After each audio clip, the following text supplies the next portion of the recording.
शेतकऱ्यांनो, आज आपण सीताफळ ह्या पिकाच्या बागेमध्ये आलेलो आणि आज आपल्याला काय शिकायचं आहे तर शेतकऱ्याचं नुकसान कसं होतं ह्याच्यासाठी कुठलं औषध वापरायची गरज नाही, तर ह्याच्यासाठी मॅनेजमेंट आणि त्या पिकामध्ये आपण काय चुकतो आणि काय बदल केला पाहिजे हे शिकायचं. मित्रांनो, हे सीताफळीचं झाड आहे, ह्याला फळ बघा, तुम्हाला दिसतंय का? दिसतंय का काका? नाही फळ नाही. त्याचं कारण काय आहे की आपण जे त्याचं पाण्याचं व्यवस्थापन कसं चुकतो. बघा, आज ही सीताफळीचं झाड आहे आणि ह्याला पाणी बघा किती जास्त झाले.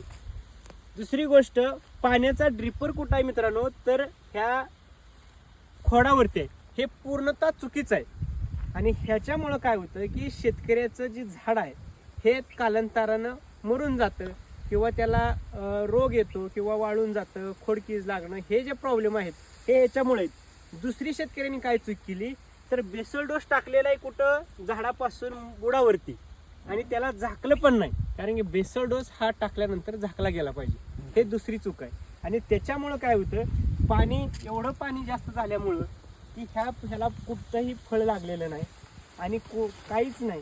दुसरी गोष्ट, इथं पाण्याचा एवढा वापर, इथं पूर्ण झाडाच्या खोडावर पाणी आहे, त्यामुळे हे प्रॉब्लेम.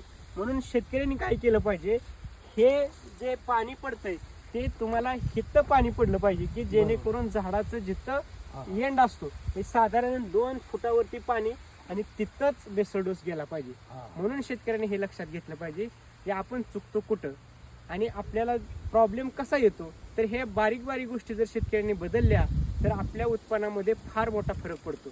म्हणून शेतकऱ्यांनी ह्या गोष्टी लक्ष घेतलं पाहिजे की कोणताही बेसल डोस टाकताना हा माती आडच गेला पाहिजे आणि झाडाच्या 2 फूट पलीकडे किंवा झाडाचा जिथं पानाचा एंड होतो तिथंच ड्रिपर असला पाहिजे, हे लक्षात घेणं गरजेचं आहे. आणि तुम्हाला डिटेल माहिती पाहिजे असेल तर तुम्ही खालील्या लिंकला किंवा खाली दिलेल्या नंबरला संपर्क करा. 10 शेतकऱ्याचा ग्रुप करा. तुमच्या प्लॉटवर येऊन आम्ही तुम्हाला सविस्तर प्रत्येक पिकाबद्दल मार्गदर्शन करू आणि तुमच्या ज्या समस्या आहेत ते 100% सॉल्व्ह करू. नमस्ते.